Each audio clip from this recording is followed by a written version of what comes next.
"She's dangerous, take her down." That's what the HOA president screamed as they drew their guns and called 911, demanding that police rush in to force my wife into their office. They thought dragging a violator into a closed room meant victory. But that very action accidentally exposed a massive secret. What they didn't know was that the woman in yoga clothes they were threatening had once worn a very different uniform, and truthfully, she never really took it off. That was the biggest mistake of Brenda's life. She had no idea who she was messing with. Let me know in the comments where you're watching this from, because she's about to find out exactly who I am once the background music starts playing. But I'm getting ahead of myself. Let me start from the beginning, back when life was supposed to be simple. My name is Marcus Hendricks, and I'm what you'd call a numbers guy. I analyze data patterns for insurance companies, which sounds boring, until you realize I hunt down liars and fraudsters for a living. My wife, Riley, was a detective. She took leave after a case that still haunts her nights. A real estate fraud that ended in tragedy for a family because she couldn't crack the scheme fast enough. We moved to Thornfield Gardens thinking we'd found our slice of suburban paradise. Tree-lined streets, manicured lawns, the kind of place where the biggest drama should have been about whose dog pooped on whose petunias. Boy, were we wrong. The trouble started just 3 weeks after we moved in with something as innocent as our mailbox. I came home from work to find a bright yellow violation notice stuck to our front door like some kind of scarlet letter. Mailbox color non-compliant with community standards. Signed, Brenda Thornfield, HOA president. I stared at our perfectly ordinary black mailbox, the same color as literally every other mailbox on the block, and felt that familiar itch in my brain, the one that usually means someone's trying to scam an insurance claim. Riley found me standing there, turning the notice over in my hands like it might reveal some hidden meaning. "What's wrong?" she asked, and I saw the tension in her shoulders the way she automatically scanned the street for threats. "Nothing," I lied. The last thing she needed was more stress, just some HOA nonsense about our mailbox. But it wasn't nothing. Over the next 2 weeks, the violations multiplied like a suburban plague. Our hedge was exceeding approved height parameters. Our door mat was not within the acceptable color palette.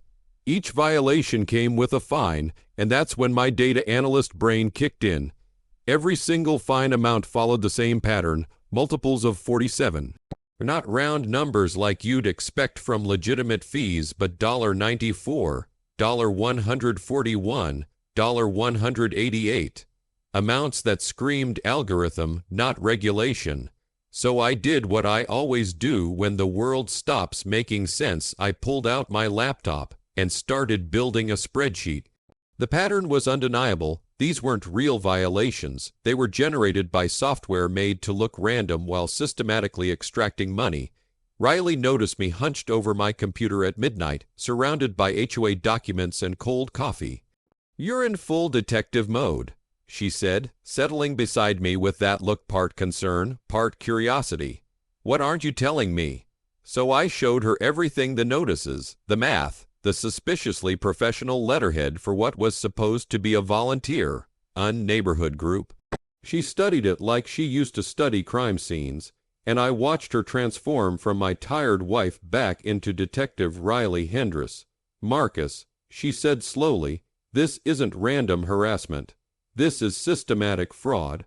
She pointed out things I'd missed, repeated phrases across notices, inconsistent dates that suggested the documents were batch printed. That night, Riley couldn't sleep. I found her at 3:00 a.m. by the bedroom window, staring across the street at the HOA office building.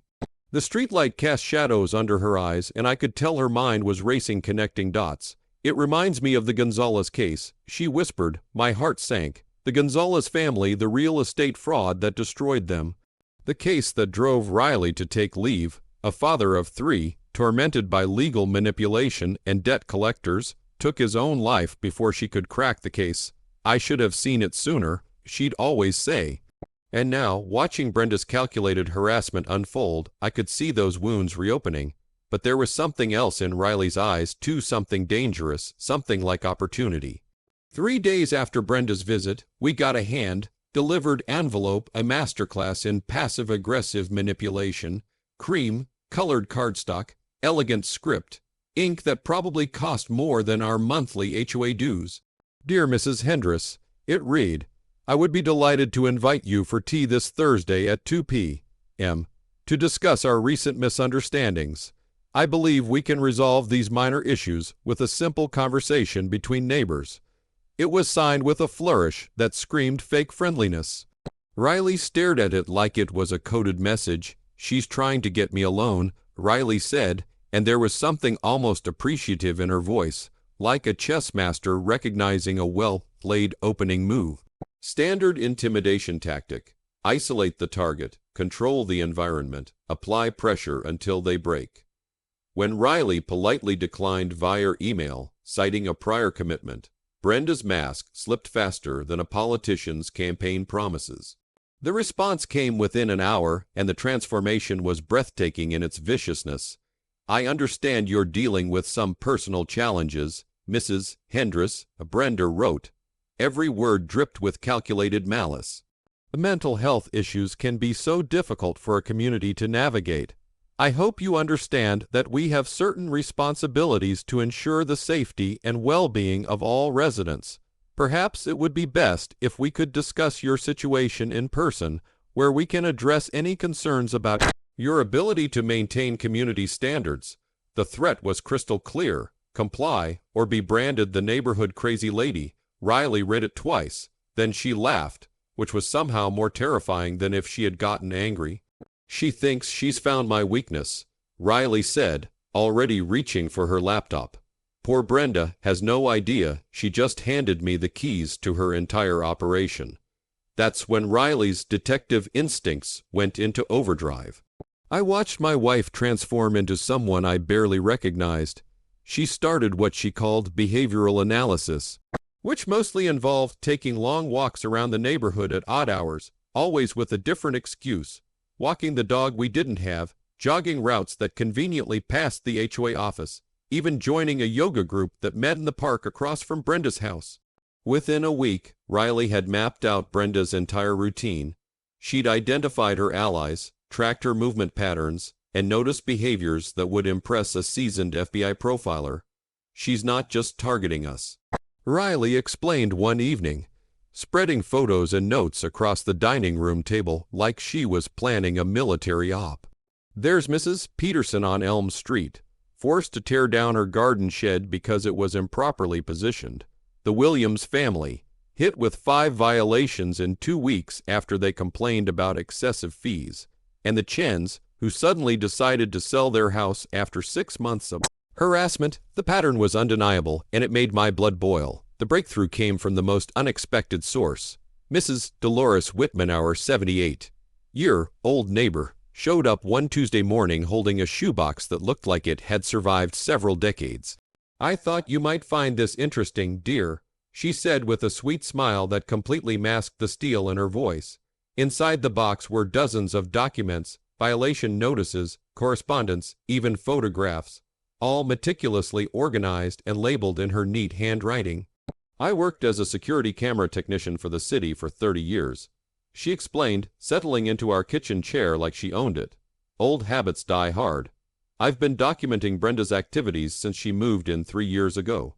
As we spread her evidence across the table, a horrifying picture began to emerge. Brenda hadn't just been harassing a few individual families. She'd been running a full-blown campaign of intimidation that had driven out at least 8 families and generated over $60,000 in fraudulent fines. But Mrs. Whitman's biggest revelation came almost as an afterthought. Oh, and I should mention, she said casually, pulling out a small black device that looked like it belonged in a spy movie, I installed a rather sophisticated camera system in the HOA office building when I helped them with security last year. Brenda was so focused on controlling everyone else. She continued, she never thought to ask exactly what my cameras were recording. She handed Riley a tiny remote control with a mischievous grin. Everything's been automatically uploaded to a secure server for the past 18 months. Board meetings, private conversations, even that interesting phone call she made to her lawyer about problematic residents. All perfectly legal, of course, since it's technically community property surveillance. Riley stared at the remote like it was pure gold. I could practically see the wheels turning in her head. This wasn't just evidence, it was ammunition. That night, Riley couldn't contain her excitement. She paced our bedroom like a caged tiger, outlining strategies and contingency plans with a fire I hadn't seen since before the Gonzalez case broke her confidence. Brenda thinks she's playing psychological warfare, Riley said, her eyes bright with something that looked dangerously like joy. But she's about to learn the difference between amateur intimidation and professional investigation. Tomorrow, she said, I start giving her exactly what she wants to see. When I asked what that meant, Riley's smile was positively predatory. A mentally unstable woman who's slowly falling apart under pressure. Someone so obviously broken that Brenda won't be able to resist moving in for the kill. The plan was brilliant in its simplicity and terrifying in its implications. Riley was going to bait the trap, with herself as the lure. But what Brenda didn't know was that the woman she thought was falling apart had never actually stopped being a detective, and she was about to walk straight into the most elaborate sting operation our suburban neighborhood had ever seen. Riley's performance over the next 2 weeks was nothing short of Oscar-worthy. Every morning, I'd watch her transform from Detective Riley Hendricks into what I started calling unstable yoga mom Riley. She'd put on her brightest workout clothes, grab a mat, and head to the park, where she knew Brenda would see her. But instead of normal yoga, Riley would have full conversations with the oak trees. She'd gesture wildly, laugh at nothing, and sometimes just sit staring into space. The first time I saw it, my heart nearly stopped, until I noticed the tiny recording device cleverly disguised as a fitness tracker on her wrist. She wasn't losing her mind, she was building a case. Still, watching my brilliant wife pretend to unravel was harder than I expected, especially when it reminded me of the dark days after the Gonzalez case, when the line between performance and reality blurred too easily. The violations escalated right on schedule. Suddenly our lawn had uneven grass height distribution. Our wreath was displaying unauthorized seasonal decorations outside the approved window, each citation more absurd than the last. And Riley played her part perfectly. She'd rush to the mailbox in pajamas, read the notices while muttering to herself, then storm back inside ranting about conspiracies and surveillance. I'd find her in the garage at midnight reorganizing tools, she claimed, but really testing how her voice carried. She wanted to know if Brenda's late night dog walks were surveillance missions. They were.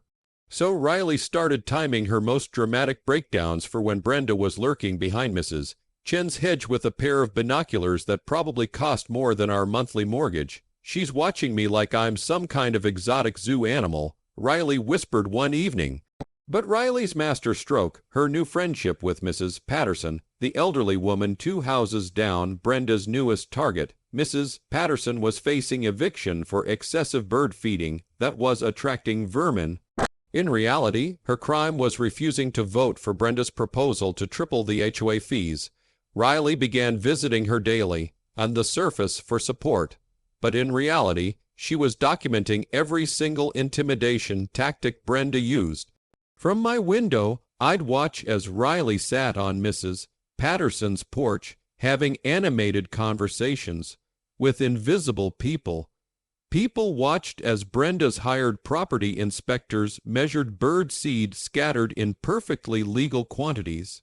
The whole thing was so elaborately ridiculous that I started questioning whether Riley's acting was just too good. But then she'd come home and methodically upload everything to encrypted files with the precision of the seasoned detective she had never stopped being. The psychological warfare intensified when Brenda realized her usual tactics weren't working fast enough. She started what I can only describe as community poison, spreading carefully crafted rumors about Riley's instability during HOA meetings that Mrs. Whitman was secretly recording. She's been having episodes. Brenda would confide to other residents, her voice dripping with fake concern.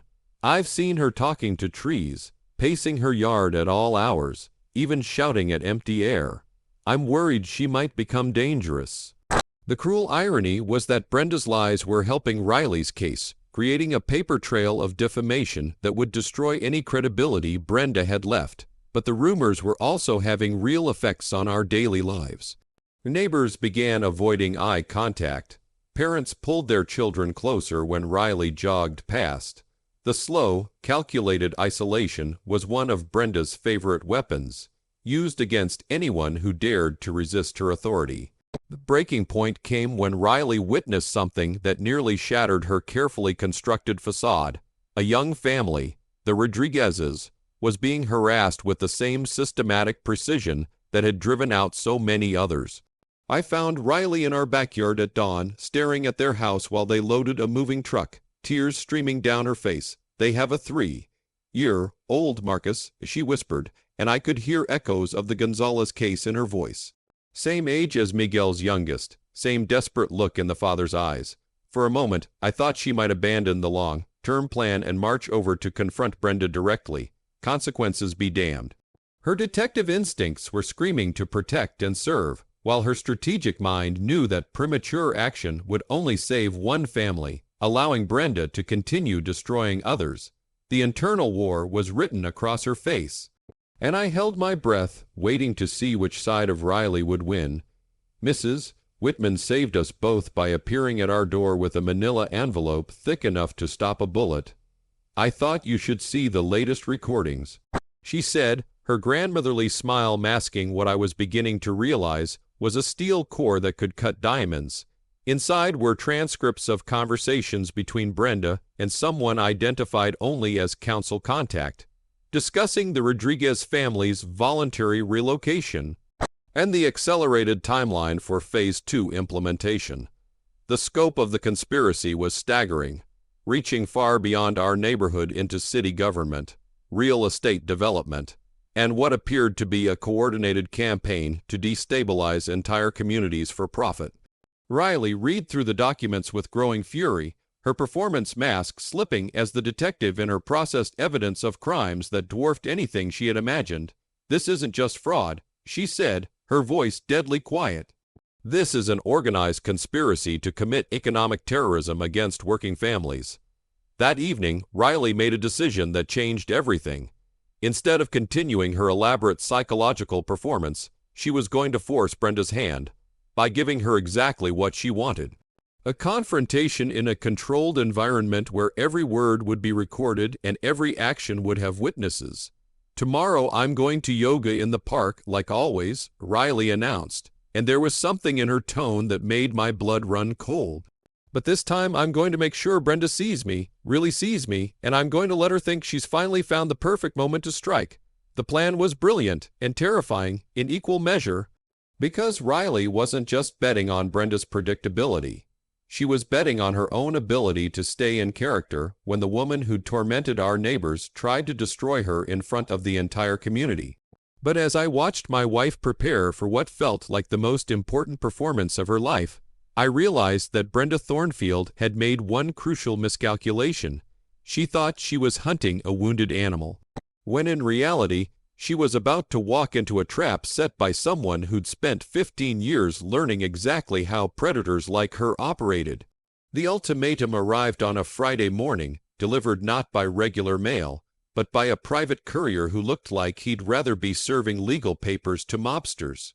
The envelope was thick cream cardstock with Brenda's name embossed in gold lettering that probably cost more than most people's car payments. Inside, the language was formal enough to come from a law firm, which it probably had. Final notice of mandatory compliance meeting it read, "Mrs. Riley Hendricks is hereby required to appear at the Thornfield Gardens HOA office on Saturday at 2:00 p.m. to address multiple violations and discuss immediate remediation measures. Failure to appear will result in legal action and potential psychiatric evaluation under community safety protocols." The threat was crystal clear: show up or face both civil litigation and the nightmare of forced mental health assessment. Riley read it twice, then started laughing, with genuine amusement. "She's giving me exactly what I need," she said, already reaching for her phone. "A formal, documented demand that I enter her territory at a specific time. It's like she's planning her own takedown." The weekend couldn't come fast enough. But Riley used every hour to prepare for what she was calling the performance of a lifetime. She tested camera angles with Mrs. Whitman, ensuring every corner of the HOA office would be captured in high definition. She practiced her unstable behavior until it looked completely natural, perfecting the art of appearing confused and frightened while maintaining total control of the situation. Most importantly, she coordinated with Officer Jake Morrison, her former partner, who had been quietly investigating complaints about HOA irregularities across 3 different neighborhoods. What I thought was just Riley calling in a favor from an old friend turned out to be something much bigger. Morrison had been tracking a pattern of fraudulent HOA activities that stretched across the entire county, and our little suburban drama was just one piece of a much larger puzzle. This isn't isolated to your neighborhood, Morrison explained during what looked like a casual coffee meeting, but felt more like a military briefing. We've got reports from 12 different communities, all showing the same systematic harassment patterns, the same mathematical irregularities in fines, even the same legal language in their violation notices. The revelation that our nightmare was part of a coordinated campaign changed everything. Riley's investigation wasn't just about protecting our family anymore. It was about dismantling an operation that had already destroyed dozens of families and stolen hundreds of thousands of dollars. Morrison showed us files that made my blood boil. Elderly couples forced to sell homes they'd lived in for decades. Young families driven into bankruptcy by fabricated violations. Entire neighborhoods systematically destabilized to drive down property values for bulk purchases by mysterious investment groups. The scope was staggering, and it explained why Brenda had been so confident in her harassment campaign. She wasn't just some power-hungry HOA president. She was part of an organized criminal enterprise that had refined psychological warfare into a profitable business model. The pattern suggests they test their methods in smaller communities before scaling up. Morrison continued, spreading aerial photos across our kitchen table. Your neighborhood appears to be what they call a proof of concept location. But the biggest shock came when Morrison revealed the true scope of the investigation. I'm not just a local police officer anymore, he admitted, pulling out credentials that made my eyes widen. I've been working with a federal task force for the past 6 months. This HOA scheme is connected to money laundering, organized real estate fraud, and potential connections to municipal corruption that reaches into City Hall. Riley stared at him like he'd just revealed he was secretly Batman. And honestly, that didn't even feel like the wildest part of the story anymore. I felt my understanding of our situation shift dramatically. We weren't just dealing with a neighborhood bully. We were sitting in the middle of a federal investigation that could bring down politicians, developers, and an entire network of white-collar criminals who thought they were too smart to get caught. The weight of responsibility was crushing, but Riley's eyes were bright with the kind of purpose she hadn't felt since before the Gonzalez case. This time, she had the chance to save not just one family, but hundreds. The final piece of the puzzle came from an unexpected source. While I was analyzing the financial data Morrison had shared, my pattern recognition software caught something that made my stomach drop. The mysterious investment group buying up destabilized properties wasn't some faceless corporation. It was a shell company registered under Councilman Ted Blackwood's wife's maiden name. Every property that families had been forced to sell at below-market prices had been purchased by this single entity, then held for exactly 18 months before being re-sold at massive profits. The mathematical precision was beautiful and terrifying, an algorithm designed to systematically steal wealth from working families while maintaining plausible deniability. They're not just running HOA scams, I told Riley and Morrison, my voice tight with fury. They're running a real estate laundering operation that uses psychological torture to force people out of their homes. As Saturday approached, Riley's nervous energy was infectious. She'd transformed our garage into a command center with multiple phones, backup recording devices, and what looked like enough equipment to stage a small military operation. Mrs. Whitman had installed additional cameras with military precision, turning the HOA office into the most surveilled room in the county. Morrison had positioned backup officers at strategic points around the neighborhood, all disguised as maintenance workers and joggers. The trap was set with the kind of attention to detail that would have impressed the FBI, which it probably did, since Morrison hinted that federal agents would be monitoring the situation from a mobile command unit disguised as a cable repair truck. "Brenda thinks she's finally getting her chance to break me," Riley said, checking her equipment one final time.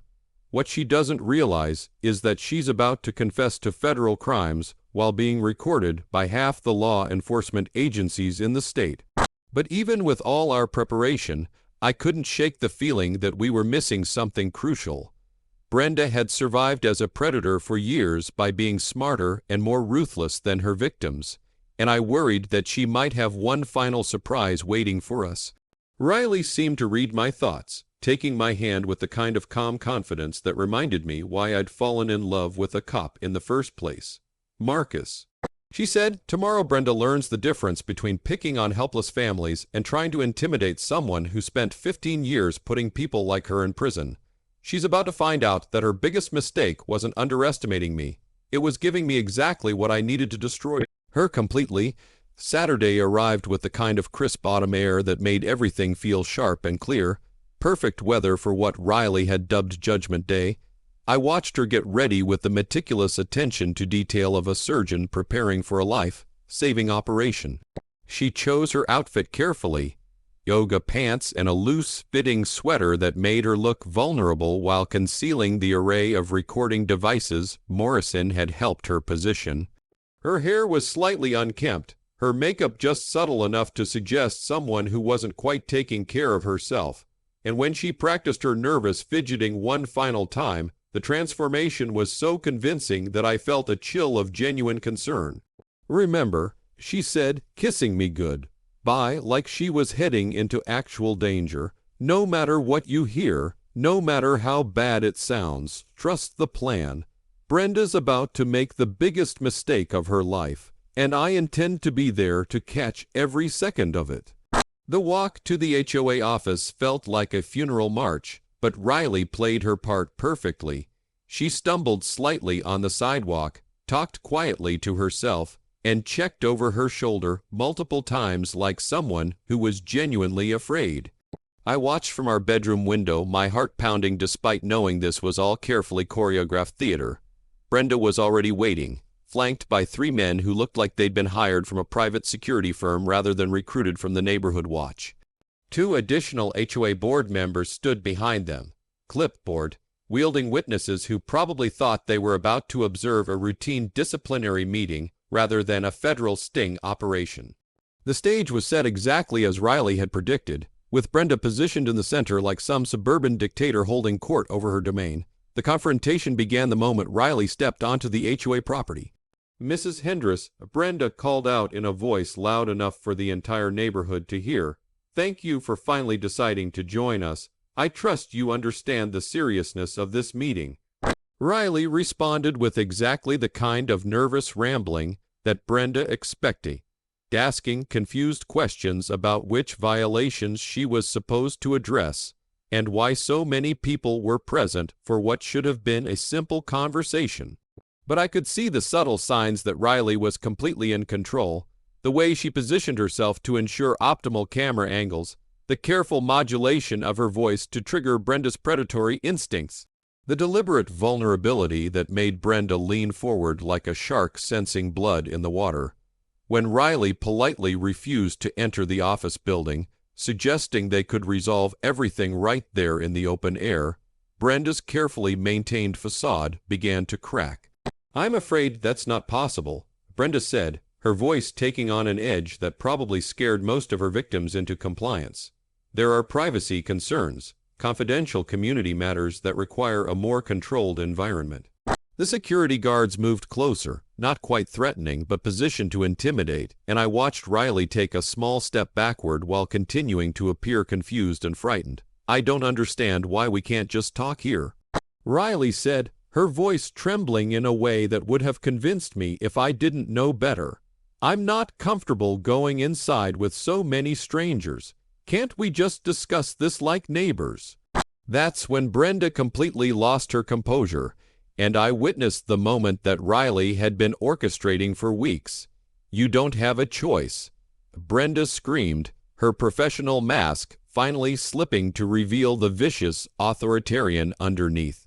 You're unstable. You've been exhibiting erratic behavior for weeks, and I have a responsibility to this community to ensure you're not a threat to public safety. The security guards stepped forward on some invisible signal, and one of them reached for what looked like a taser.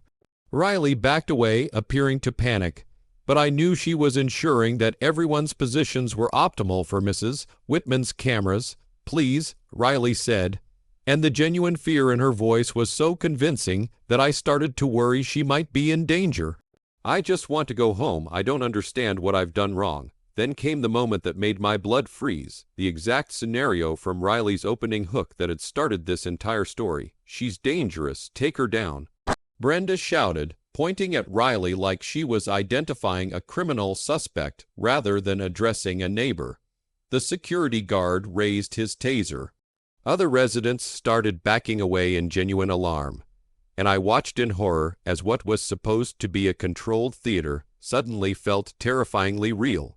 Brenda grabbed her phone and dialed 911 with theatrical urgency, speaking loud enough for everyone to hear. Emergency dispatch, this is Brenda Thornfield, HOA president of Thornfield Gardens. We have a mentally unstable woman on community property who is refusing to comply with safety protocol and acting in a threatening manner.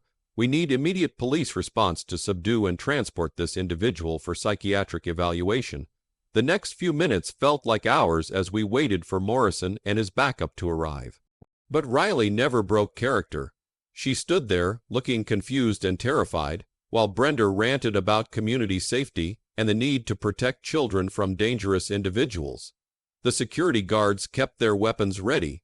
The board members scribbled notes that would later become evidence of conspiracy, and Brenda continued to document her crimes by loudly explaining to various neighbors how she was heroically protecting everyone from Riley's alleged instability. When the police cars finally appeared, sirens blaring, Brenda looked genuinely triumphant, like she'd finally achieved the victory she'd been working toward for months. But then Riley did something that changed everything. Instead of continuing to act frightened, she stood up straight, reached into her jacket, and pulled out two items that made Brenda's face go completely white. First, her driver's license, which she handed to Morrison with calm professionalism. Then something that made the entire crowd gasp in shock, her detective's badge, still valid, still official, still representing 15 years of law enforcement authority that Brenda had just openly threatened and attempted to have falsely arrested. "Officer Morrison," Riley said in a voice that was suddenly steady and completely professional. "I'm Detective Riley Hendricks, currently on administrative leave from Metro PD. I believe you'll find that Mrs. Thornfield has just committed several federal crimes while being recorded by multiple surveillance devices." The silence that followed was so complete that I could hear Mrs. Whitman's camera system humming from 3 houses away, capturing every second of Brenda's world collapsing around her. The moment Riley revealed her badge, the entire dynamic shifted, like someone had flipped a switch on reality itself. Brenda stood frozen, her mouth opening and closing like a fish suddenly finding itself on dry land, while her security team looked around nervously, as if wondering whether they'd just committed assault on a police officer. The board members started backing away from their clipboards like the documents had suddenly caught fire, and I could see the exact moment when each person realized they had just witnessed something that was going to end very badly for everyone who wasn't wearing a badge. Riley's transformation was complete and terrifying. Gone was the confused, frightened woman they thought they'd been intimidating, replaced by someone who radiated the kind of calm authority that comes from 15 years of putting criminals exactly like them behind bars. Morrison stepped forward with the practiced efficiency of someone who'd done this dance many times before. But there was something different in his approach that made my detective instinct start tingling. "Mrs. Thornfield," he said, his voice carrying a weight that seemed to come from more than just local police authority. You're under arrest for conspiracy to commit fraud, intimidation of witnesses, and filing false police reports. But before I read you your rights, I think there's something you should know about why Detective Hendricks is here." He reached into his jacket and pulled out credentials that made even Riley's eyes widen. Federal Bureau of Investigation, with Morrison's photo and a badge number that explained why this had felt bigger than a simple neighborhood dispute from the very beginning. The revelation hit like a bomb going off in slow motion. Riley hadn't just been conducting a personal investigation. She'd been working as part of a federal task force that had been tracking organized HOA fraud across multiple states. The Thornfield Gardens operation was never about your neighborhood specifically, Morrison explained, while Brenda's face cycled through several shades of pale. You were a test case, a proof of concept for a nationwide scheme that we've been investigating for 8 months. Every conversation you've had, every threat you've made, every dollar you've stolen has been documented as part of a federal investigation into organized real estate fraud. Mrs. Whitman's camera system hadn't just been recording Brenda's recent activities. It had been feeding directly into an FBI surveillance operation that had been building an airtight case against an entire criminal network. But the biggest shock was still coming. Morrison nodded to Riley, who pulled out a tablet and began scrolling through what looked like financial records that made my spreadsheets look like elementary math homework. "Mrs. Thornfield," Riley said, her voice now carrying the cold professionalism of someone presenting evidence in federal court, "in the past 18 months, your organization has fraudulently collected over $680,000 in fake HOA fees across 12 different communities." But that was just the tip of the iceberg. She turned the tablet around so everyone could see the bank trance, her records showing money flowing through shell companies, offshore accounts, and investment funds that all trace back to the same source. You weren't just running HOA scams, you were laundering money for a real estate development scheme that has displaced over 300 families and generated illegal profits exceeding $4 million. The scope of the conspiracy was staggering, and I watched Brenda's face as she realized her little suburban power trip had been part of something that could land her in federal prison for the rest of her life. But Riley wasn't finished. The insurance fraud component is particularly interesting. She continued, pulling up documents that showed Brenda had taken out massive insurance policies on the HOA office building and several community properties. You were planning to stage accidents, weren't you? Electrical fires, gas leaks, maybe even a break-in that went wrong. The insurance payouts would have been the final piece of your exit strategy. $2 million in clean money before you disappeared to whatever offshore haven you'd picked out. The accusation hung in the air like a death sentence, and I could see other residents backing even further away as they realized how close they'd come to living through what could have been a deadly cover-up. Brenda finally found her voice, but instead of denying the charges, she did exactly what Riley had predicted she would do. "You think you're so smart," she hissed, her composure completely shattered. "You have no idea how deep this goes, how many people are involved, how much bigger this is than your pathetic little investigation." She pointed a shaking finger at Riley with the kind of desperate fury that comes from watching an empire collapse in real time. "You want to arrest me, fine, but I'm not going down alone. Councilman Blackwood, Mayor Richardson, half the Planning Commission, they're all in on this. I have records, recordings, bank statements that will destroy careers and send people to prison for decades." It was exactly the kind of desperate confession that federal prosecutors dream about, and Morrison was recording every word with equipment that would make it admissible in court. But Riley had one final surprise that none of us saw coming. "Mrs. Thornfield," she said with a smile that was both professional and genuinely satisfied, "did you think we didn't already know about all of them?" She gestured toward the cable repair truck that had been parked across the street all morning. And suddenly it made sense why it had never actually done any repairs while Brenda was busy trying to intimidate her. Federal agents were executing search warrants on Councilman Blackwood's office, Mayor Richardson's campaign headquarters, and 6 other locations connected to the conspiracy. By my count, we've made 14 arrests in the past 2 hours, seized over 30 computers, and frozen approximately $12 million in assets. The mathematical precision was beautiful and terrifying.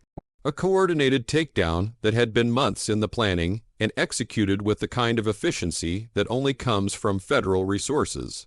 The moment when Brenda realized she'd been completely outmaneuvered was almost anticlimactic. She looked around at the crowd of neighbors who were now staring at her like she was some kind of monster they'd never really seen before, then back at Riley, with something that might have been respect if it hadn't been mixed with so much hatred. "You played me," she said quietly, and for the first time since I'd met her, Brenda Thornfield sounded like a human being instead of a predator. "From the very beginning, you knew exactly what I was, and you let me hang myself." Riley nodded. But there was no triumph in her expression, just the quiet satisfaction of someone who'd finally gotten justice for all the families who couldn't get it for themselves. "The difference between us, Mrs. Thornfield," Riley said, "is that I spent 15 years learning how to catch people like you, while you spent 3 years thinking you were too smart to get caught. Today, you learned which one of us was right." The aftermath of Brenda's arrest unfolded like a perfectly choreographed symphony of justice, with each movement revealing another layer of the conspiracy that had been lurking beneath our suburban paradise. As the handcuffs clicked into place around Brenda's wrists, neighbors began emerging from their houses like survivors crawling out of bomb shelters, blinking in the sunlight and trying to process what they'd just witnessed. Mrs. Patterson appeared at her front door, tears streaming down her face as she realized she wouldn't have to abandon the home she'd lived in for 30 years. The Rodriguez family, whom I thought had already moved away, came running from the house they'd been secretly hiding in, afraid to leave but too terrified to stay. Even families I didn't recognize started gathering, people who'd been driven underground by Brenda's systematic terror campaign but had never really left the neighborhood, just learned to live like ghosts in their own homes. Riley stood in the center of it all, no longer the broken detective I'd been worried about for months, but someone who'd found her way back to the person she'd always been meant to be. Morrison was coordinating with what seemed like half the FBI agents appearing from unmarked cars and maintenance trucks that had been positioned around the neighborhood for weeks. The scale of the operation was staggering, and I realized that our little suburban drama had been just one small part of something that reached into city halls, banking systems, and criminal networks that spanned multiple states. "The beauty of this particular scheme," Morrison explained to the growing crowd of residents, "was that it looked completely legal from the outside. HOA violations, civil procedures, everything filed through proper channels. But when you multiplied it across dozens of communities and traced the money flows, it became clear we were dealing with organized crime disguised as community management." The most satisfying moment came when Riley revealed the final twist that even I hadn't seen coming. During all those weeks when I thought she was having nervous breakdowns in our garage, she'd been coordinating with federal agents to build what prosecutors would later call one of the most comprehensive white-collar crime cases in the district's history. Every conversation I had with Brenda was recorded, Riley explained to the crowd, her voice carrying the kind of quiet pride that comes from a job well done. Every threat, every intimidation tactic, every admission of fraud, but more importantly, we used her surveillance obsession against her. While she was watching me, federal agents were monitoring her communications, tracking her financial transactions, and building connections to criminal associates she thought she'd hidden. The irony was perfect. Brenda's need to control and surveil everyone around her had created a paper trail that would send her to prison for decades. But the real revelation came when Morrison explained exactly why Riley had been chosen for this assignment.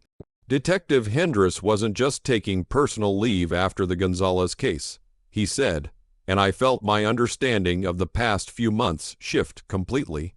She was recruited specifically for this operation because of her experience with real estate fraud and her psychological profile. We needed someone who could convincingly portray vulnerability while maintaining investigative objectivity. Someone who understood how predators like Brenda operate and could anticipate their moves.